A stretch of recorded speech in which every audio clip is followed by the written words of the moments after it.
Guys, hello and welcome to a new video here on that little channel straight out of Florida. And if we are in Florida, these two guys are here, and Jolene totally important. Yes. And Chris, who is always hiding for the camera. We have something here. It's my total dream to have something like that. We have a saltwater indoor pool.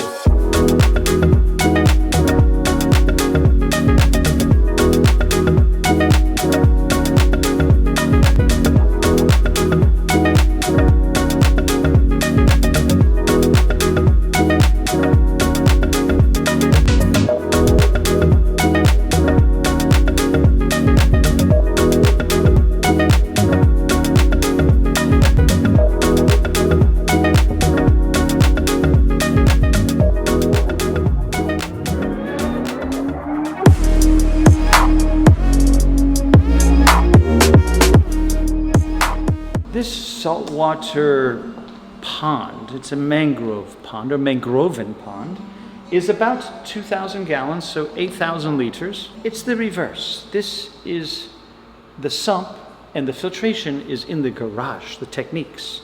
So it's the converse, the opposite. All the plumbing lines are underground, they run to the garage, and we run all the filtration over there. But here we have natural sunlight, very beautiful. Facing to the south. So through the glass window that goes up 2 stories, you get all this beautiful natural light. It helps to grow the soft corals. Of course, with a pond like this, we're going to put soft corals. We have Xenia and Ricordia and Sinularia and Discosoma, Gorgonia, even the beautiful stingrays here. This is the Atlantic stingray. Look, he wants me to feed him. Here. That's Louis, the stingray, and then Loretta is over there too. They both have names. And when we go for cleaning in the pond, we just simply open the door up and we jump in to the pond and vacuum and siphon and do planting of the corals and everything. Take a little swim. So putting all the technique of the sump into the garage is, I guess, not the easiest solution, but the best solution, because you don't. It's a living. Yes. It's a private house here. Correct. So you don't want to have all that stuff, of course, in your floor. Correct. And then, you know, the garage has its own closet for it, but that's air conditioned too. So the whole planning of this system was with intent to have the mangroves growing and growing up as beautiful trees in your saltwater pond in the air conditioned environment. So in the home, right now, we're running probably 75 degrees Fahrenheit, 74 degrees, which is a good temperature of stability. And in the closet where the filtration is the same. We have our air conditioner, our water chiller, and that helps to filter and keep the water nice and clean. You can see a lot of current. I didn't have the ability really to design in the Abyss motor here, so it is not the Abyss. I'm sorry, Alex, no Abyss here. However, we think it came out very beautiful.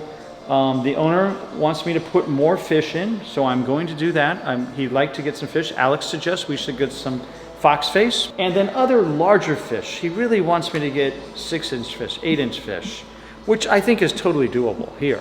What do we have already? We have chromies, we have anthias, we have some tanks over here. We have anthias, correct. We have some damsel, blue devils, and they're green chromis. Yes.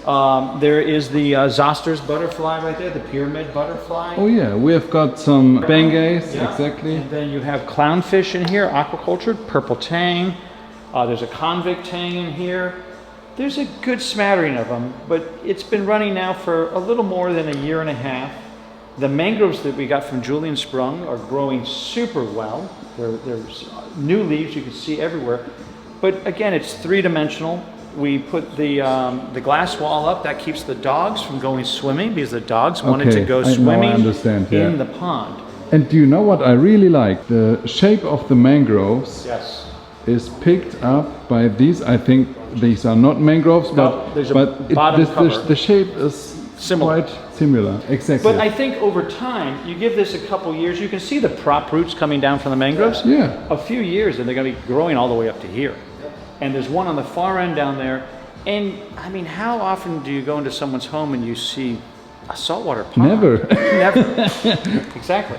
But to me, it's again another very successful environment. You can see how much purple coralline algae growing everywhere. Completely. A lot of that, I find, has to do with the natural sunlight. Yeah. There's a good flow.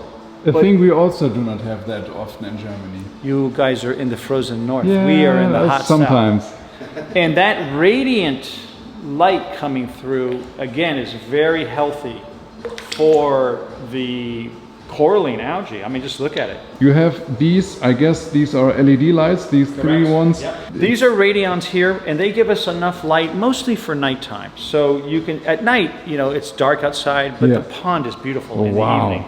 Very spectacular. I can even imagine. You have your skimmer intake from the surface here, and this goes out to the pump intake that's in the garage. It was kind of neat. I decorated the whole thing, Gio and I did, with the rocks. The mangroves we planted, I was explaining to Alex, in the pots were fresh water. So a lot of times I'll grow them in fresh water and we'll water them, and then when we're in the pond every week servicing, we spray them with a sprayer with the RO water, because the leaves like the fresh water too. But that there is originally fresh water. Typically after a few months, Gio will knock a little hole in it and let salt water come in too. And they get acclimated. But when you're growing them in aquaculture, typically you're growing them in fresh water. That is really spectacular though. You see it with the green color?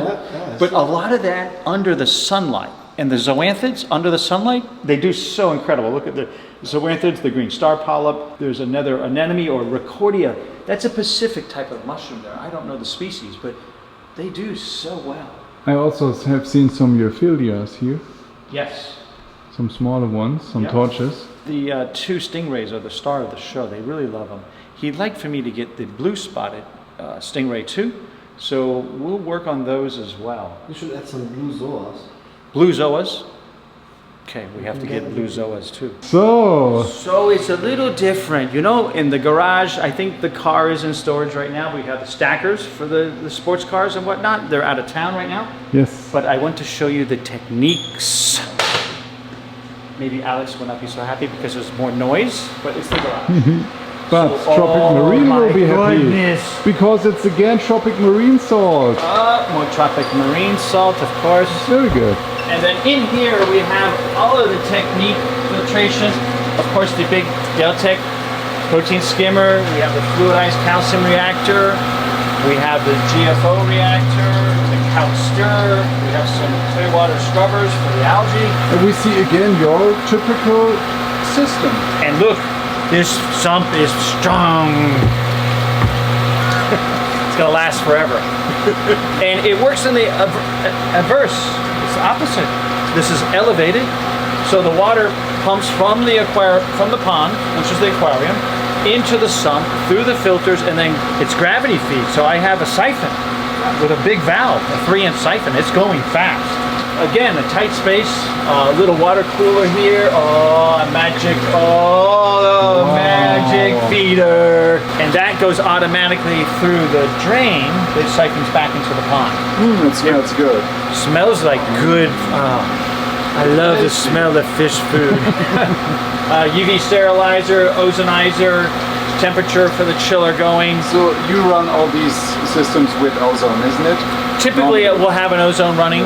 Not some crazy amount of ozone. We like to try to run it maybe 380 millivolts, 375. But the same kind of thing. You got motors, you got monitoring. We have what's connected to our phones, so we can manage the whole system. But it's a tight space, but very nice, robust filtration for the 2,000-gallon pond with natural sunlight. The mangroves will help with the nitrates and phosphate absorption as they grow. You know, it keeps things clean. And in here is beautiful GROTECH protein skimmer scum. Oh, I can't even take it off. It is beautiful, beautiful scum. So guys, really something new on that channel. Hope you like it. Please send us your feedback into the comments, and I look forward to see you again next week. Bye bye.